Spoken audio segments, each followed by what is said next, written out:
गंगा माँ, मुझे अगले 7 दिनों के लिए शहर से दूर एक पुलिस स्टेशन है, वहाँ पे रिपोर्ट करना होगा। मतलब तुम्हें कहीं और जाना होगा? कहीं और भेज रहे हैं, वो भी अचानक?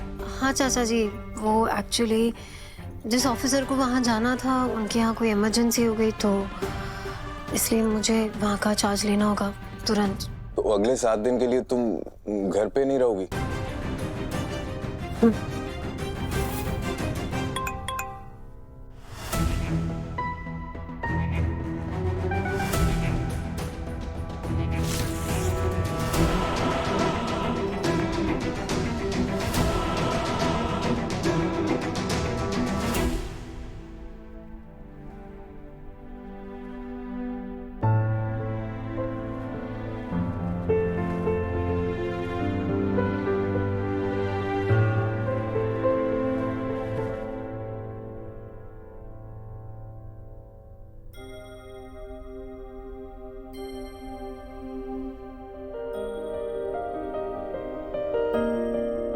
नजरों से नजर मिली, दिल ही दिल में बातें हुई, क्यों दिल को ऐसा लगा, हर लम्हा हुआ है हंसी,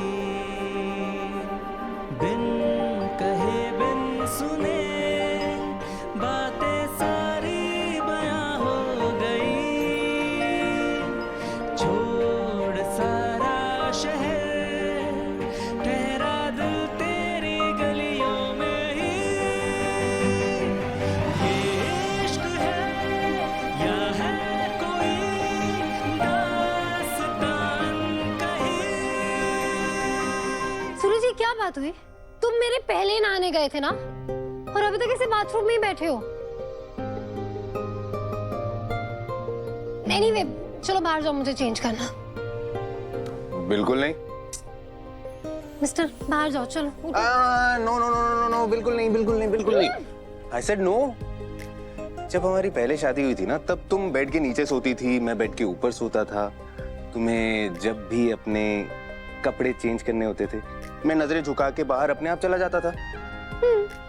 लेकिन अब ऐसा नहीं है। अच्छा, तो अब कैसा? अब ऐसा है कि पहले जैसा नहीं है। पहले जब हमारी शादी हुई थी, तब मैं तुम्हारा लीगल हस्बैंड था, नाम की शादी थी ना।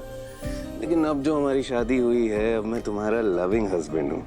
इसलिए मैं तो कहीं नहीं जाने वाला। नाइस। जाओ जाओ, मत भर जाओ। सूरज, हाँ।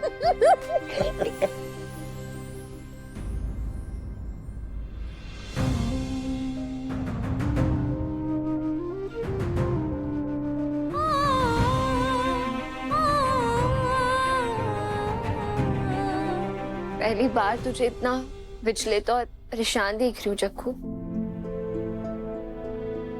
ऐसा लग रहा है जैसे दिल और दिमाग का टकराव हो रहा है। नहीं, ऐसा कुछ भी नहीं है। जक्कू, जब तू फोटो देख रही थी तो हम तुझे देख रहे थे। झूठ मत बोल। अरे नहीं, वो तो बस चक्कू। ऐसे। इधर बैठ। अब बस ना चुपचाप हमारी बात सुन। तू हमसे ज्यादा पढ़ी लिखी है, लेकिन ये दुनिया, ये इंसान, ये रिश्ते हम भी समझते हैं के बारे में। तुझे पता है तू खुद से लड़ रही है जक्कू। तेरे अंदर ना दो जागृति है, जिसकी सोच एक दूसरे से बिल्कुल अलग है। एक जग्गू जो सूरज भैया की परछाई को भी गले लगाना चाहती है, उसके साथ रहना चाहती है हमेशा। होंगे इस दुनिया में करोड़ों लोग, लेकिन उसकी आंखें सिर्फ सूरज भैया को ढूंढती है। और दूसरी तरफ दूसरी जागृति, वो सूरज भैया को अपने आप से ऐसा दूर कर रही है जैसे कि कोई बीमारी हो जो छूने से फैल जाएगी। और तू जानती है वो बीमारी का नाम है समाज का डर, और इतना बड़ा डर है कि तू अपने पति की शादी उस सपना से कराने को तैयार हो गई। देख जग्गू, तू मेरी बात समझ। सूरज भैया की आंखों में ना हमने वो शर्म देखी है। उनको तो याद भी नहीं कि सब कब हुआ था, कैसे हुआ था। फिर भी तेरा कहवा मान रहे वो, तेरी बात सुन रहे जग्गू। सुनना जग्गू, अगर हो सके तो उनको माफ कर दियो। तो 7 दिन के लिए उनसे दूर जा रही है। तमन्ना पूरा सूख गया है। अगर तू हमेशा के लिए दूर गई तो सूरज भूल जाएगा।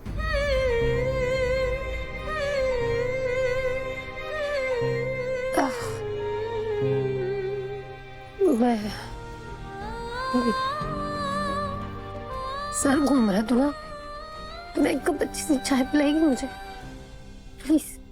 मैं बाकी की पैकिंग कर लेती हूँ।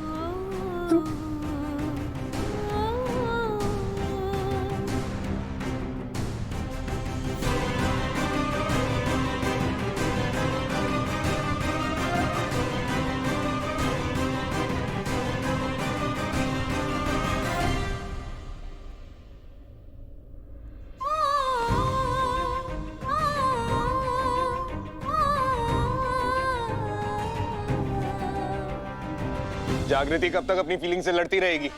जिद पकड़ के बैठी हुई है। ऐसा तो नहीं है कि पहले कभी ट्रांसफर की बात नहीं हुई है, लेकिन हर बार अपनी पोस्टिंग रुकवाने के लिए उसने कुछ ना कुछ किया है। लेकिन इस बार जब फोन आया तो तुरंत मान गई मैडम।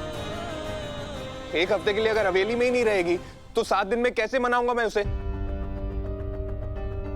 सूरज, एक आइडिया है मेरे पास।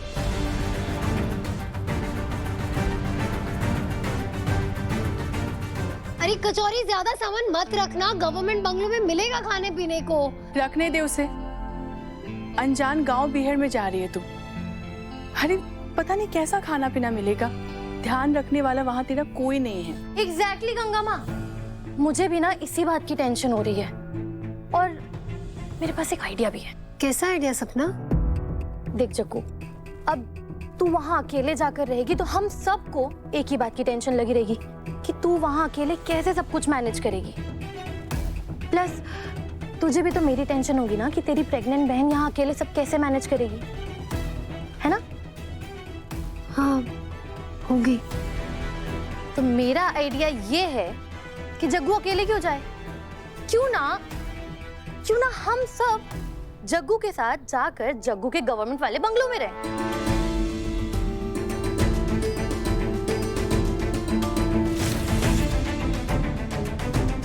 अब देख, तूने कहा ना कि वहां पर सारे अरेंजमेंट्स हैं, सब कुछ है, तो कोई प्रॉब्लम भी नहीं होगी और तुझे भी होमली फीलिंग आएगी। कैसा आइडिया है?